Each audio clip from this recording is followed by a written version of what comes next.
is there a serious divide between the kind of incomes and the kind of spending propensity that the urban or the tier one or the rich resident of India has versus the rural income or the lower income spending propensity? I think that's the question that is beginning to come up when one looks at the consumption space at large to invest in. One premier player, which is entrenched not just in urban India, but starting to make its presence felt across, but is undoubtedly the leader in its category, is Page Industries. And we thought it's best to get in Mr. K. Chandrasekar, who is the CFO at Page Industries, to talk about this and more. We, of course, haven't spoken to them post the Q3 numbers, so talk a bit about the pressures and pulls in quarter 3 and whether they get extended in quarter 4 and times ahead or no. Mr. Chandrasekar, thank you so much for joining in. Hope all is safe. Yeah, absolutely. Thanks for having Paige on the show. Pleasure to speak to Bloomberg as always. Yeah. Thank you. So can I ask you about this first point, because that seems to be befuddling most people, about whether the next 3 to 6 to 12 odd months would be marked by spending which is largely done by the urban tier 1, tier 2 Indian, or and would there be a lack of spending done by tier 3, tier 4 or rural Indian, because there has been arguably savings destruction at the lower end of the income strata in India? It is a very good question. Speaking from the experience of Page, you've seen that in Q3 also we grew by about 28% on the revenues, 25% on the volume. And the 9 months have been none the worse because we grew by 42% on the revenues and 38% on the volumes.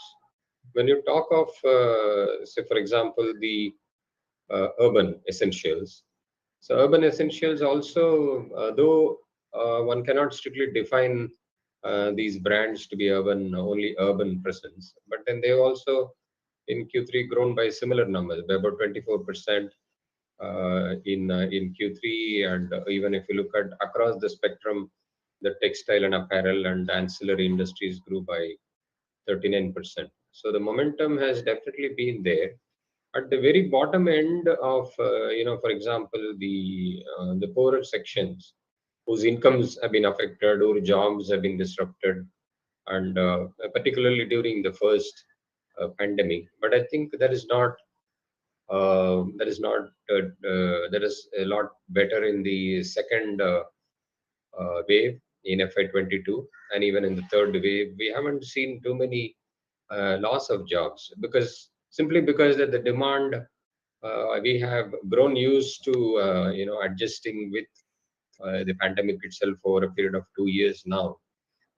So most of the industries are back up and running. There are not maybe an overreaction in the form of lockdowns and all that, because even with the hospitalization and the recoveries that we are seeing, at least what we are reading in the media, this seems to be better, and now that we have the vaccines and so on.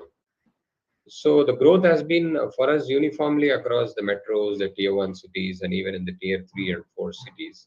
Why I say this with some conviction is that we have added almost about 40,000 new multi-brand outlets in the past 2 years, even during the pandemic. So these have all come up in many of the tier 3 and 4 cities. We have also expanded in existing geographies. And Page is way ahead of the pre-pandemic performance in all respects, because the 4 best quarters in history of Page Industries have all come in the past 5 quarters leading up to Q3 this year.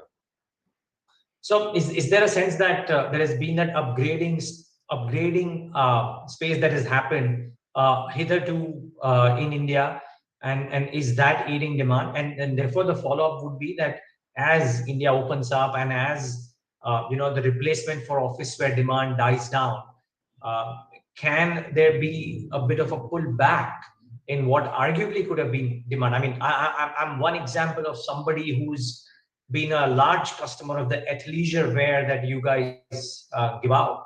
but that was because I was largely working from home. Now that that demand is moving away, do you reckon that some bit of that impact could be felt in the quarters to come?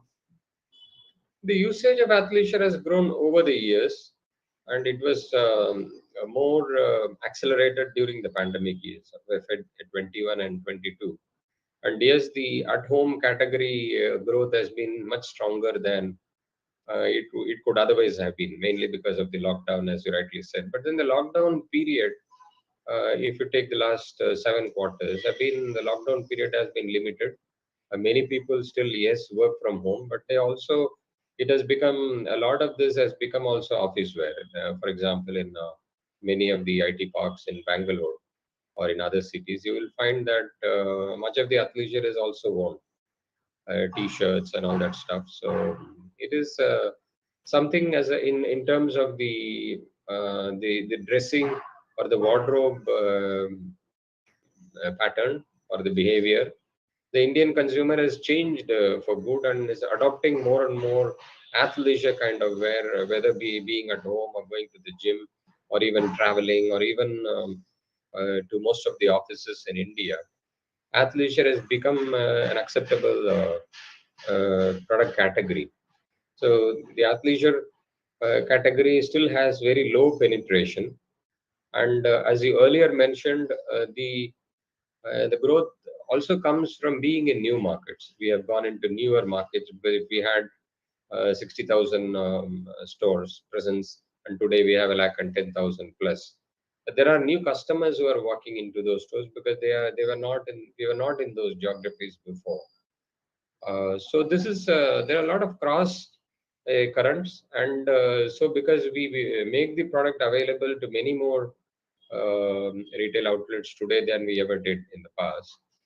And this premiumization, which you said, where because if you look at the trend of so-called great resignation and all that, we are seeing people moving, demanding substantially much higher increase as they are, and there is a lot of demand for skilled, people in all functions across the board, and their incomes have also been grown in Hmm. this pandemic, barring maybe the first 1 or 2 quarters of uncertainty. But there is a lot of attrition, even what we are facing, a lot of attrition in normal staff functions. So definitely the purchasing power has gone up, and therefore the premiumization of the Indian consumer from maybe the economy brands to the premium brands is also one of the factors. Does seem to me, Mr. Chandrasekhar, that the first 2 months of the current quarter have been superb for you as well, based on what all that you're telling me till now. Yeah, yeah. Okay. Your volume growth, at least in quarter 3, was strong. Brokerages attribute a lot of it to distribution expansion as well. And I presume you've also undertaken some price hikes at the end of the quarter. So my question largely would be, how would a higher base and higher pricing impact volumes going ahead? The price increase is a function of the costs in the market. The raw material prices have moved up by close to 20% in the Yes. calendar year 2021.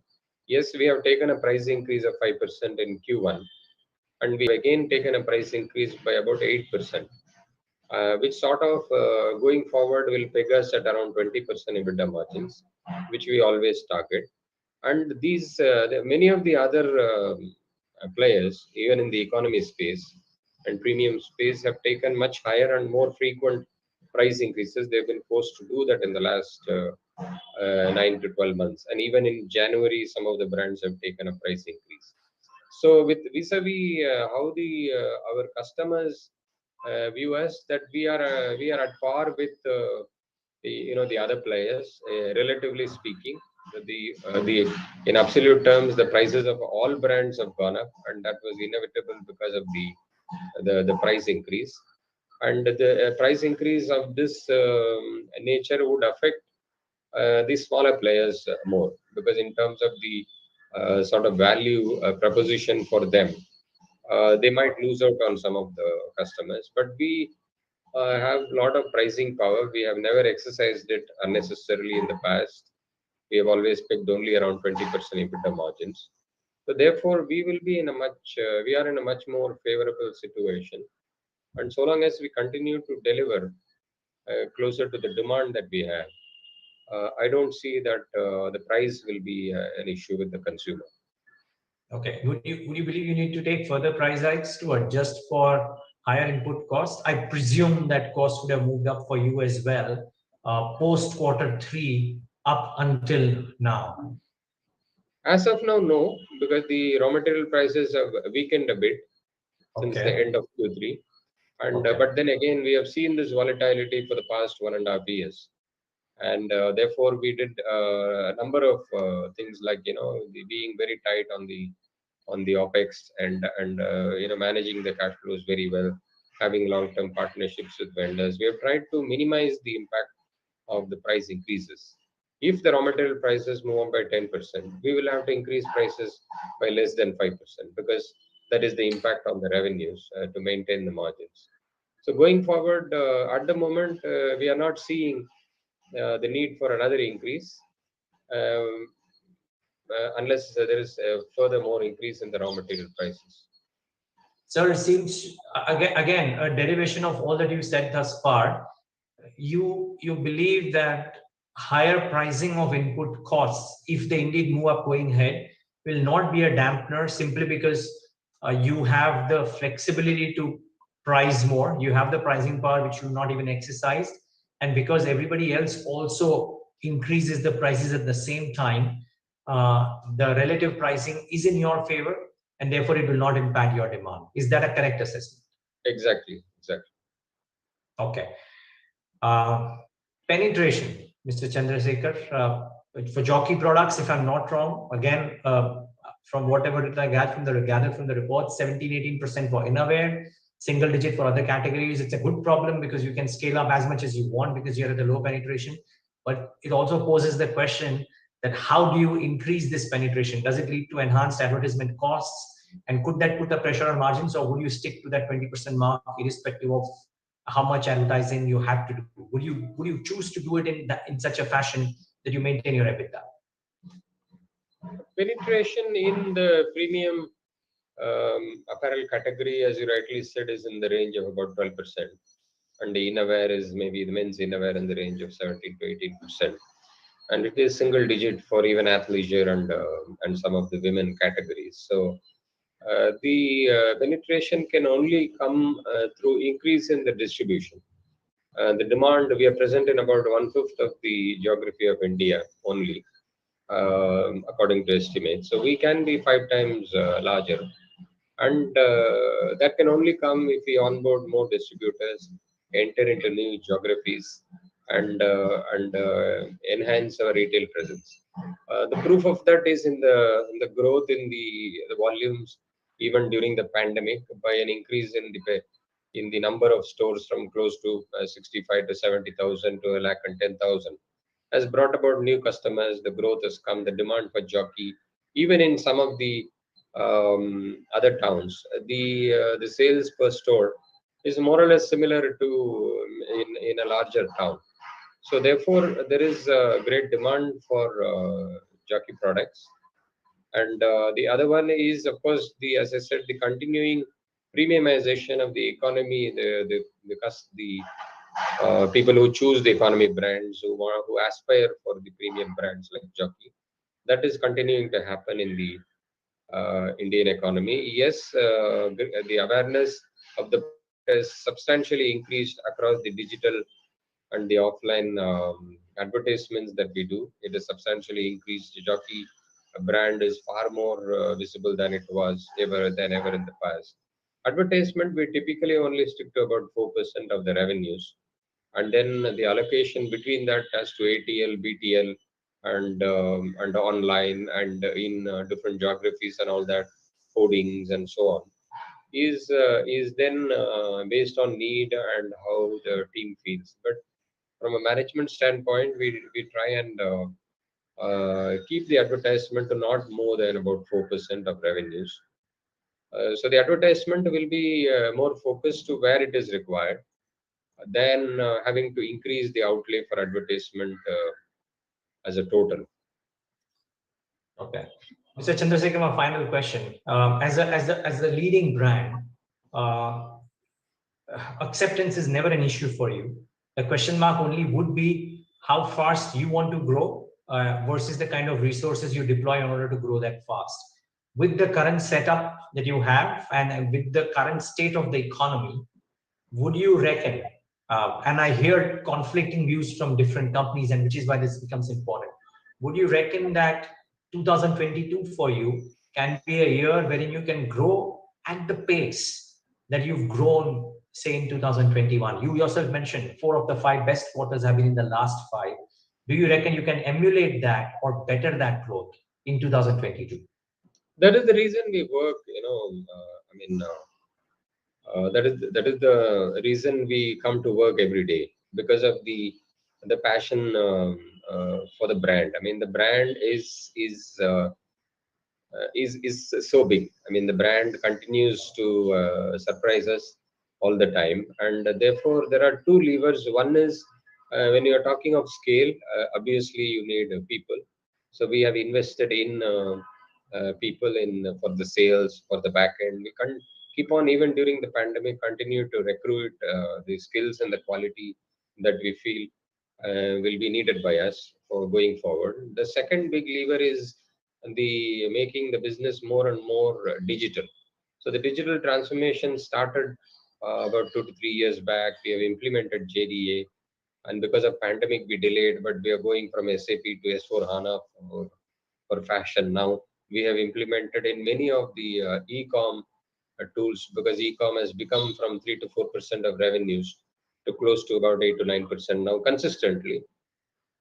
So therefore, what happens is, how do we take the manage the thousands of styles through product management, designs, through e-commerce, and all the other things. So we are not leaving any part of the business not digitized. The reason we did so well during pandemic is also because we were, though initially I myself thought that we are not ideally designed for work from home, but then we graduated and transformed ourselves that we are able to handle all the business processes seamlessly from home, from various homes where our people are there. So the thing is, being adaptable, being dynamic is very important. So we seem to be always ready, ahead of the game.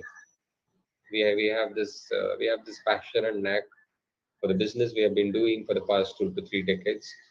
So Right. we will be more than ready. And 22, I mean, just to remind you that the Q3 was the best quarter in the history, and Q2 was the best until then. So, and then now it has become the second best. So in the 4 best quarters in the past 5, Q3 and Q2 have beaten the those records of the past year don't stand anymore. So FY22 is even better than FY21, Of course. and I think that is with that kind of momentum, we are growing the business organically, and definitely we will deliver the results. The results will always be better than what we expect and what people expect from us. There won't be challenges because of, for example, leadership transition. As I read in the exchanges the other day, that Mr. Sundar has attended his resignation. You don't foresee any challenges due to leadership transition? We are always prepared for every position. There is a we know that we know the age of people, right, who are working with us. So we are always prepared that someone will always have a plan. So we always, even if you looked at the past transition in sales, where people who were with us for close to 2 decades have left. I mean, not very long ago, 2 years back, we were quite ready, and the sales after those people left have also delivered because of the efforts everyone has put in Sure. throughout the history of the company. Similarly, now we have a transition, but then we are a pretty close knit, where we understand each other and we complement and support the whole team. So we are more than confident that the transitions will be there in business, but we are capable of handling it in a very structured, mature, and in planned manner. Wish you all the best for that. And it's lovely to see a confident Indian leader talk about the quarter and outlook ahead. Thank you so much for speaking to us today, and stay safe. Thank you so much. Yeah, my Viewers, pleasure. thanks for tuning in.